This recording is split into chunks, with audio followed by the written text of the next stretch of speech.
Hello and welcome student. तो कैसे हो मेरे चिलगोजरों। आज हम अपनी टेंस के आगे वाली क्लास लेके चल रहे हैं, जिसमें आज का नंबर है किसका? पास्ट कंटिन्यूअस टेंस का। आप लोग जैसे देख ही रहेंगे, पास्ट कंटिन्यूअस टेंस में हम लोग सिंपल सेंटेंस के बारे में पढ़ेंगे और इसके बारे में जानेंगे। ये सारी चीजें अगर प्रेजेंट कंटिन्यूअस आपने पढ़ा होगा तो बिल्कुल उसी की तरह से, कुछ खास इसमें अंतर नहीं है। ठीक, बस इसमें एक शब्द का अंतर है कि अब पास्ट हो जाता है। वो प्रेजेंट था, उसमें है था, इसमें था रहेगा, और कुछ हेल्पिंग वर्ब वगैरह चेंज हो जाएगी, otherwise everything will be same. तो चलिए स्टार्ट करते हैं, let's come to the point. इसके पहले डिफिनेशन से स्टार्ट करते हैं। जब वाक्य के अंत में रहा रही रहे के बाद था थी थे आए तो उसे पास्ट कंटिन्यूअस टेंस कहते हैं। जैसे कि आपको पहचानने का माध्यम होता है, उसमें रहा रही रहे, उसके बाद था थी थे आएगा। वह दौड़ रहा था, वह खेल रहा था, वह पढ़ रहा था, या बाद में कह सकते हैं कि सोहन पत्र लिख रहा था, हम क्रिकेट खेल रहे थे। ऐसी तमाम सी चीजें आएंगी जिसमें आपको रहा रही रहे देखने के लिए मिलेगा, जिससे ये पता चल पाएगा कि काम लगातार हो रहा है। और वो भी काम कब हो रहा था? पास्ट में। अभी नहीं, अभी हो रहा है कि नहीं हो रहा है पता नहीं, लेकिन उस समय तो हो रहा था भैया। ठीक है, तो इस तरीके से आपका इसमें रहेगा पहचानने के लिए। तो एग्जाम्पल के तौर पे मैंने कुछ लिख दिया, एग्जाम्पल सेंटेंस लिख दिया है। वह पढ़ रहा था। देखिए मेरी आवाज थोड़ी सी खरखराहट आ रही होगी, वो ठंडी लग जाने की वजह से। आपको एक सलाह भी दूंगा कि आप लोग ठंडी से थोड़ा बच के रहिए, क्योंकि थोड़ा ठंडी ज्यादा चल रही है इस समय। तो बच के रहिएगा, वरना मेरी जैसी हालत हो जाएगी, फटे स्पीकर जैसी आवाज आने लगेगी। तो जरा देखते हैं। हम क्रिकेट खेल रहे थे, वे दौड़ रहे थे, या वह पढ़ रहा था। देखिए रहा रही रहे के बाद था तिथि आया, इससे पता चल रहा है कि इसी के आधार पर है। तो ऐसे सेंटेंसेस को बनाने के लिए हमें क्या करना पड़ेगा, ये सारी चीजें जानेंगे इस वीडियो में। ठीक है, तो पहले इनके रूल को फॉलो कर लेते हैं पहले हम लोग। इसका रूल नंबर फर्स्ट है कि हेल्पिंग वर्ब के रूप में वाज तथा वर का यूज करते हैं। हेल्पिंग वर्ब सहायक क्रिया, एच वी मतलब हेल्पिंग वर्ब, सहायक क्रिया। सहायक क्रिया क्या है? जैसे कि इसमें आएगा, एक मेन वर्ब होती है, एक हेल्पिंग वर्ब, सहायक क्रिया। तो जो क्या समय की इंग्लिश लिखती है, था के लिए वाज लगेगा, थे के लिए वर आपने याद कर रखा होगा, वैसा कुछ। लेकिन आपको इस तरह से नहीं पढ़ना है। आप अब 10वीं क्लास में, आपको चीजें समझनी पड़ेंगी। जो वाज होता है वो सिंगुलर सब्जेक्ट के लिए आता है। वाज जो है सिंगुलर सब्जेक्ट के लिए आएगा, और वर्ब किसके लिए? प्लूरल सब्जेक्ट के लिए आएगा। सिंगुलर और प्लूरल जिसको नहीं पता है उसके लिए मैं थोड़ा बता देता हूँ कि सिंगुलर मतलब एक वचन और प्लूरल मतलब बहुवचन। जब एक वचन वाला सब्जेक्ट रहेगा, अकेला सब्जेक्ट रहेगा, एक कोई व्यक्ति रहेगा, तो उसके लिए वाज। और एक से अधिक व्यक्ति रहेंगे, मतलब 2 हो गया, 3 हो गया, एक से अधिक अगर रहेंगे तो वर का उपयोग होगा। जैसे मैंने बोल दिया सोहन वाज प्लेइंग, सोहन एक व्यक्ति है तो सोहन खेल रहा है, वाज लगेगा। लेकिन सोहन और मोहन दोनों खेल रहे हैं भैया, तो यहाँ पे क्या रहेगा? वर आ जाएगा, क्योंकि 2 व्यक्ति हो गए तो प्लूरल हो गए। ठीक है, तो इससे सिंगुलर प्लूरल समझ सकते हैं। ये आपका हो गया रूल नंबर 2। रूल नंबर 2 में क्या है? मेन वर्ब के रूप में आईएनजी फॉर्म का यूज करते हैं। देखिए इसमें ज्यादा रूल है नहीं। रूल नंबर 2 इसमें आ जाएगा आपका कि आईएनजी फॉर्म। आईएनजी फॉर्म मतलब वर्ब की फर्स्ट फॉर्म प्लस आईएनजी। अगर आपने प्रेजेंट कंटीन्यूअस पढ़ रखा है तो आपको पता होगा आईएनजी के बारे में। ठीक है, तो फार्मूला इसका क्या रहेगा? पहले सब्जेक्ट रखेंगे, फिर हेल्पिंग वर्ब रखेंगे, फिर वर्ब की फर्स्ट फॉर्म में आईएनजी, फिर उसके बाद ऑब्जेक्ट, फिर ईटीसी सब रख दिया जाएगा। ठीक है, जो भी आगे आएगा।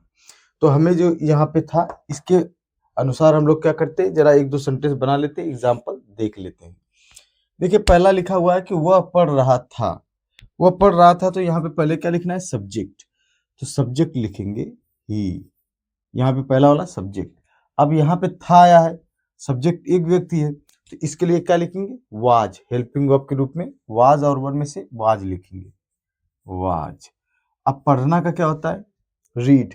लेकिन मेन वर्ब के रूप में हमें यहाँ पे आईएनजी फॉर्म रखना है, इसलिए यहाँ पे क्या करना पड़ेगा? हमें आईएनजी का उपयोग करना पड़ेगा रीड के साथ। तो रीडिंग, ही वाज रीडिंग। अगर यहीं पे कहीं होता कि वह किताब पढ़ रहा है, तो क्या करते हम? वह किताब पढ़ रहा है, तो he was reading the book, he was reading the book, यहाँ पे ऑब्जेक्ट लगा देते जैसा कि उसमें है। देखिए इस वाले में ऑब्जेक्ट है, इसमें काम करेगा। वी, हम खेल रहे हैं। क्या कोई एक व्यक्ति है? नहीं, एक से अधिक व्यक्ति। हम खेल रहे हैं तो कई ग्रुप में कई लोग हैं ना, तो इसके लिए यहाँ पे हेल्पिंग वर्ब के रूप में वर आएगा। तो क्या लिखेंगे? वर, ये वाला। वी वर प्लेइंग, खेलना का क्या होता है? प्लेइंग। अब आईएनजी फॉर्म आएगा जैसा कि आपके फार्मूले में लिखा हुआ है आईएनजी, तो इसके बाद ऑब्जेक्ट आएगा playing cricket, playing cricket. We were playing cricket. अगला वाला क्या है? वे दौड़ रहे हैं। वे दौड़ रहे हैं, इसका मतलब इससे भी पता चल रहा है कोई एक व्यक्ति नहीं है, कई लोग हैं। तो दे वर रनिंग, डबल एन हो जाएगा क्योंकि वो पहले एन के पहले। तो दे वर रनिंग, वे दौड़ रहे थे। अगर ऐसा ही कुछ और आपको सेंटेंस मिल रहा है, जैसे कि देखिए मैंने आपको बताया था कि वह लटका है, भाव के हिसाब से वह लटका था, तो ऐसे सेंटेंस भी क्या होते हैं? कंटिन्यूअस में आते हैं। जैसे मैंने लिख दिया यहाँ पे कि वह पेड़ से लटका था, पेड़ से लटका था, और पेड़ से लटका था। तो देखिए वह पेड़ से लटका था। अब इसमें देखिए कि पेड़ से लटका था, तो लटकने वाला काम जो हो रहा है लगातार हो रहा है ना। पेड़ से लटका था, अगर कोई व्यक्ति लटका हुआ है पेड़ से तो काम लगातार हो रहा है। इसलिए अब इस बात का ध्यान रखिएगा कि इसको भी आईएनजी फॉर्म में, वह लटका था, वह पेड़ से चिपका था, वह पकड़ा था, वह कहीं पे खड़ा था। जिसने कह देते कि वह मेरे बगल में खड़ा था, तो स्टैंडिंग लगेगा, उसको आईएनजी फॉर्म वाले में ही गिना जाता है, कंटीन्यूअस में गिना जाता है, क्योंकि खड़ा रहने वाला काम लगातार चल रहा है ना। तो इस तरह से इसको भी आईएनजी वाले में इसी फार्मूले के तहत बनाते हैं। वह पेड़ से लटका था, या वह मेरे बगल में खड़ा था। He was standing behind me, beside me, sorry. He, अब उसके बाद भी क्या लगेगा इसके लिए? वाज।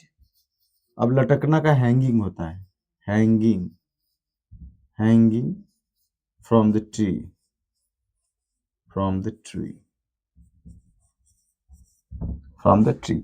तो ऐसे सेंटेंसेस के लिए भी क्या करेंगे हम? ऐसी का उपयोग करेंगे, किसका? आईएनजी फॉर्म का। यहीं पे अगर मैं लिख दूं कि वह पेड़, वह मेरे बगल में खड़ा था, वह मेरे बगल में खड़ा था, ऐसा मैंने लिख दिया। वो मेरे बगल में खड़ा था। तो अब मेरे बगल में खड़ा था, तो वो खड़ा रहने वाला काम उसका लगातार चल रहा था उस समय।